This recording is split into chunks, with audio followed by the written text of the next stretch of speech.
Bismillahirrahmanirrahim. Assalamualaikum warahmatullahi wabarakatuh. Alhamdulillahirrabbilalamin. Assalatu wassalamu ala asrafil anbiya wal mursalin wa ala alihi wa sahbihi ajma'in, amma ba'du. Allahumma salli ala sayyidina Muhammad wa ala ali sayyidina Muhammad. Baiklah, di sini saya akan menjelaskan tentang teori-teori belajar dalam pembelajaran. Adapun video ini saya buat untuk memenuhi tugas UTS mata kuliah strategi belajar mengajar yang diampu oleh Bapak Muhammad Hijrah M. Sawai, MPD. Teori belajar, dalam mengaplikasikannya teori belajar, guru jangan terfokus pada satu teori atau teori saja, melainkan dalam mengaplikasikan teori belajar kita harus menyesuaikan kondisi faktual, keberagaman siswa dan sebagainya. Di sini saya akan menjelaskan ada 4 teori. Adapun yang pertama adalah teori behaviorisme. Apa sih yang dimaksud dengan teori tersebut? Teori ini adalah teori belajar yang mengedepankan perubahan perilaku peserta didik sebagai hasil proses pembelajaran. Terjadinya perubahan tingkah laku diakibatkan oleh adanya interaksi antara stimulus dan respon. Teori belajar ini berorientasi pada perilaku yang lebih baik. Adapun prinsip dari teori behaviorisme, teori ini menekankan pada perubahan perilaku peserta didik gitu. Namun penerapan teori tersebut dalam pembelajaran harus mengacu pada prinsip yang ada. Jadi adapun menurut Mukinan, prinsip teori ini yang pertama, apabila seseorang sudah mampu menunjukkan perubahan perilaku, maka dikatakan sudah belajar. Nah, artinya apa? Artinya kegiatan belajar yang tidak membawa perubahan perilaku tidak dianggap belajar. Ini menurut teori ini gitu.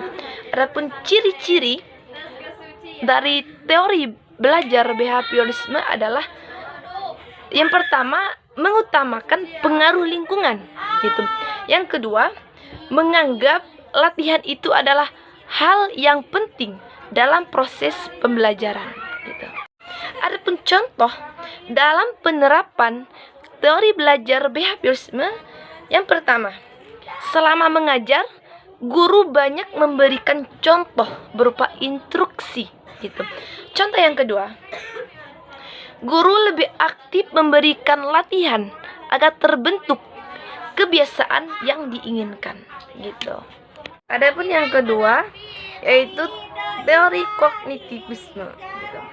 Teori ini merupakan kemampuan intelektual yang terdiri dari pengetahuan, analisis, penerapan, sintesa hingga evaluasi gitu. Teori ini juga mempunyai beberapa prinsip. Prinsip yang pertama, lebih mengutamakan proses dibanding hasil. Prinsip yang kedua, pada proses pembelajaran harus ada keaktifan dan keterlibatan murid di dalamnya gitu. Nah, pada teori ini, pada penerapan teori ini, murid dianjurkan murid harus aktif dalam proses belajar. Adapun yang ketiga ada teori konstruktivisme gitu. Nah, di dalam teori ini ada beberapa hal yang perlu kita perhatikan ya.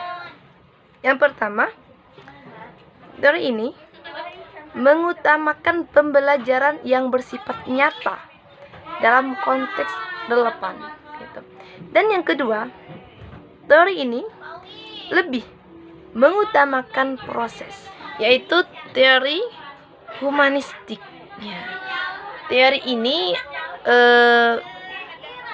adalah satu dari beberapa teori belajar yang sering digunakan oleh guru maupun tenaga pengajar lainnya gitu.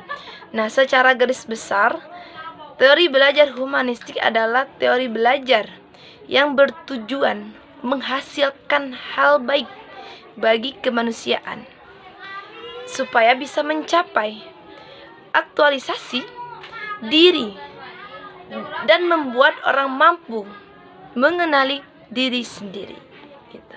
Ciri-ciri dari teori humanistik yang pertama, memfokuskan pada proses belajar itu sendiri. Seseorang akan menjadi yang lebih bisa mengeksplorasi diri. Fokus belajar ada dalam prosesnya saat seseorang menjalankan pendekatan belajar. Adapun ciri-ciri yang kedua, adapun manfaat dari teori belajar humanistik, yang pertama, individu yang sedang belajar menjadi lebih partisipatif gitu, demokratis dan humanis dengan adanya kebiasaan penerapan pendekatan belajar humanistik gitu. Adapun yang kedua, selama menjalankan proses belajar, individu juga menjadi bisa membedakan mana yang baik dan mana yang buruk bagi dirinya untuk bisa menjadi seorang yang lebih baik gitu. Konsep dari teori belajar humanistik adalah setiap individu memiliki kendali penuh akan kesuksesan dan hasil belajar mereka. Untuk bisa sampai pada hasil yang memuaskan individu, tentu individu tersebut perlu memiliki motivasi yang bisa membuat minat belajarnya meningkat gitu. Ini saja yang dapat saya sampaikan. Akhirul kalam. Wassalamualaikum warahmatullahi wabarakatuh.